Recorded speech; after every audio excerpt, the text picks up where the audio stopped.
Guys, so ngayon guys, kumuha tayo ng salad guys. Ito yung pagkain nila dito guys. Mahilig sila guys sa mga salad guys. Lalo na fresh. Fresh lagi yung kinakain nila dito guys ng mga vegetables guys. Hindi na kailangan niluluto guys.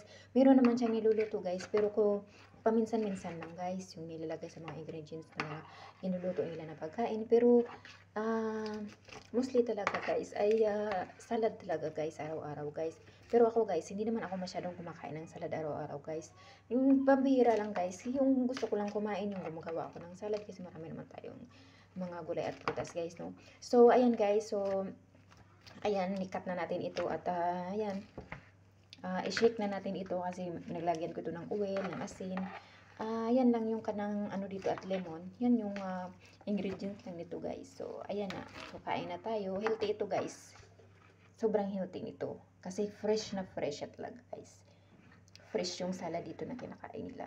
Sa atin iba yung salad doon kasi macaroni yun. Dito naman yung salad na tinatawag nila dito ay gulay. Cucumber, kamatis at lettuce. So maraming mga iba't ibang uri ng mga gulay na pwede mo siyang magawang